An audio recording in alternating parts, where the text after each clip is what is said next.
Hi mga Lodi Cakes! Welcome back for another video. And for today's video, this is it.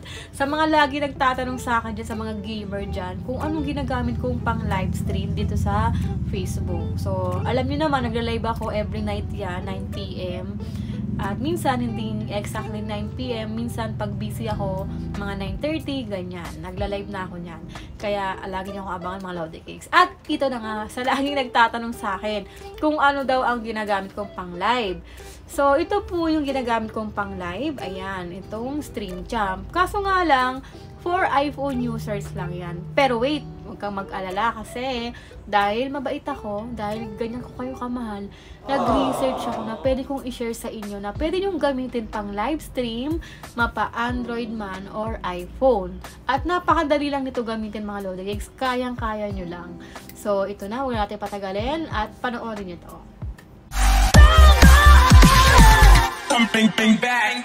So, pumunta lang tayo sa Play Store or sa App Store. Tapos, dito sa search, i-type nyo lang dito, Camerafy Live. Ayan. Tapos, ito yung itsura ng application niya. Install na natin yan. Meron yan 10 million downloads. So, diba? Napakadami na.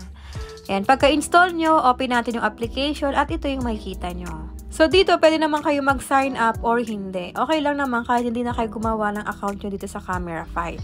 So, ako, i-close ko na lang to. Kayo bahala kung gusto nyo mag-sign up. Pero, pwede nyo na lang tong i-X. Yan. Tapos, dito, i-check nyo yung I agree and then, pinutin nyo naman tong next. And then, dito mga Lodi Cakes, kung gusto nyo i-remove yung ads and watermark, pwede naman kayo mag-subscribe. Pero, sa atin, para walang bayad, thanks na lang natin. Okay lang mag-live kahit may watermark yan. And then dito, meron dyang camera and screen. So, syempre, magla-live stream tayo ng mga gameplay natin. Piliin natin tong screen. Screen yung pipiliin nyo dito para ma-live stream natin ang ating gameplay. At dito makikita nyo, hindi lang sa Facebook tayo pwedeng mag-live. Pwede rin sa YouTube, merong OBS Studio, at marami pang iba. Pero syempre, dito naman tayo madalas mag-live stream sa Facebook, kaya piliin nyo dito yung Facebook. Tapos dito, kailangan nyo lang i-link yung Facebook nyo sa Camerafy. Ayan, continue lang dito. Ayan, lahat na makikita nyo dyan, lagi yung pipinutin yung continue. Ayan, para pa nag-live stream tayo, connected na agad siya sa Facebook natin. Tapos dito, public nyo yan, and then continue nyo uli. Pagka-continue nyo, ito na yung makikita nyo, itong Facebook nyo. At meron dyan nakalagay page at saka group. So, pwede rin naman kung gusto nyo mag-live stream sa page nyo, pipinutin nyo tong page, itong arrow down. Tapos, dito kailangan mo lang ditong i-continue.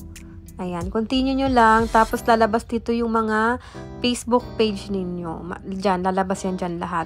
I-check nyo lang dyan mga Lodi Cakes. Tapos, dito sa baba, pipinutin nyo tong next. And then, done. Ayan, para kapag gusto nyo mag-live stream sa personal account or sa Facebook page ay pwede. Ayan o. Diba? Nandyan na yung dalawa. At pagkatapos niya, reback na natin to mga Lodi Cakes. Tapos, simulan na natin. Mag-start na tayo. Pinutin mo tong start. Tapos, yan, lalabas yan. Kailangan natin i-okay yung mga permission dito. Yan, mga required permissions. Storage, microphone, camera, notifications. Yan, okay nyo lang to. Tapos, i-allow nyo lang lahat to. Ayan. Pag na-allow nyo, itong permission, pipindutin nyo. Tapos, i-enable natin tong allow display over other apps. And then, i-back na natin. Pagka-enable nyo yan mga Lodi Cakes, lalabas na to. Ayan o. Mayroong bilog na lumabas na naka-live. So, ayan. Ito siya. Pag lumabas to, hindi ibig sabihin naka-live na tayo agad. So, meron pa tayong gagawin dyan. So, kapag ready ka na maglaro, mag-live stream, pumunta na tayo dun sa gusto nating i-live stream. Kunyari dito sa Mobile Legends. O kaya kung gusto nyo COD, yun yung i-open nyo. Pero ito yung ila-live stream ko, itong Mobile Legends. Kaya binuksan ko na yung Mobile Legends. At pag ganito, may nag-appear na ganito, i-X nyo na lang to mga Lodi Cakes. Ayan, tapos ignore nyo na lang yan. Ayan, may lalabas dyan, no? Okay nyo lang yan. Tapos, ito na, nasa Mobile Legends na tayo. Pag mag-start ka na, gusto mo na mag-live, itong nakikita mo tong bilog na to, pipindutin mo to. Pero may mga settings dito. Pagka pindut mo nyan, ayan o, may lalabas dyan na home, camera, audio, mute, privacy, and overlay. So, ito na nga yung napakaganda dito sa Camerafy kasi pwede kang mag-facecam dito. I-on mo lang tong camera. ayan o, makikita ka na rin sa live. O, diba? Kahit isa lang yung cellphone ang gamit mo, may automatic na rin siyang face cam. Kung ayaw mo naman magpakita sa live, yan, i-off mo na lang yan, pinutin mo uli, tapos ma-off na yung camera mo. And then, dito sa audio, pinutin mo tong audio. So, dito, i-adjust mo dito kung gusto mong malakas yung boses mo or mahina. Pero I suggest na hinaan nyo lang dito yung audio. Ayan, lalo na kung pangit naman ang boses ninyo. Charis! Ayan, hinaan nyo lang kasi masakit sa tenga pag sobrang lakas. And then, next, dito tayo sa mute. Ayan, kung ayaw yung maririnig yung boses nyo, ayaw yung marinig yung nasa paligid ninyo, gusto yung focus lang sa laro, i-mute nyo na lang. At ito pa nga isa sa maganda dito sa Camera Fi kasi meron siyang privacy. So, ang gamit naman itong privacy na to, if ever na naka-live ka na, tapos may i-open kang application or kailangan mo mag-password or mag-chat, diba, may message ka, para hindi makita ng viewers, pipindutin mo lang tong privacy para wala silang makikita. Tapos pag okay na, i-unlock mo na lang ulit tong privacy. And then next, ito namang overlay, yung papagandahin yung screen ng live stream mo. Yan, pwede mong i-paste dito kung meron kayong mga alam na link. Yan, i-paste nyo dito para may maganda kayong overlay sa live stream ninyo. Pag meron akong alam kung saan tayo pwedeng kumuha, ituturo ko na lang ulit sa inyo mga Lodi Cakes. And then next naman, itong icon na settings. Pag pinindot nyo naman to, ito naman yung makikita nyo.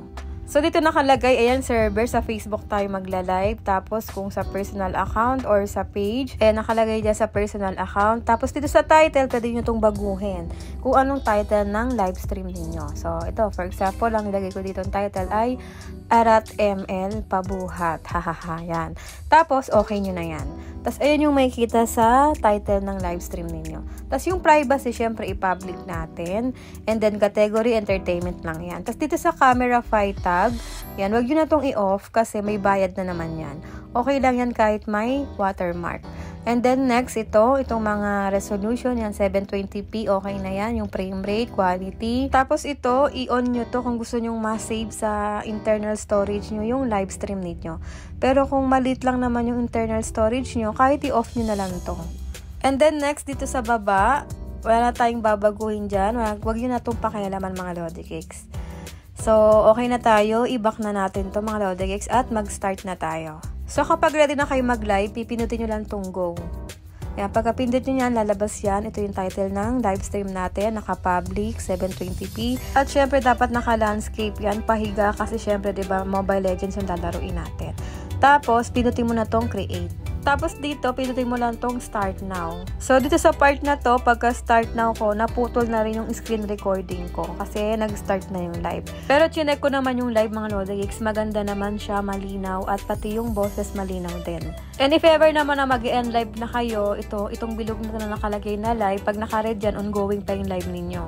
So, gusto mo na mag-stop, pipindutin mo lang yung bilog na yan. Tapos, pipindutin mo na tong stop. Tapos, pag pindot mo ng stop, ayan, may confirmation pa dyan na lalabas kung gusto mo na talagang i-end yung live.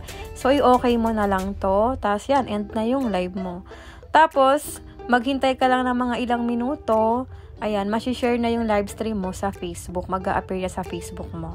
Pinutin nyo na lang dito yung close. So, ganun lang mga Lodi Cakes. O, diba? Easy lang. Ganito lang yung gagawin nyo. Kung gusto nyo rin mag-live stream ng mga gameplay nyo sa Facebook or sa YouTube. At napakadali lang, diba? Sana nagustuhan nyo itong tinuro ko mga Lodi Cakes. At kung nagustuhan nyo, please pa-like, pa-share, at pa-follow sa mga di pa naka-follow dyan. At pa-subscribe naman sa YouTube channel ko, Makosis TV. Thank you for watching and keep safe mga Lodi Cakes.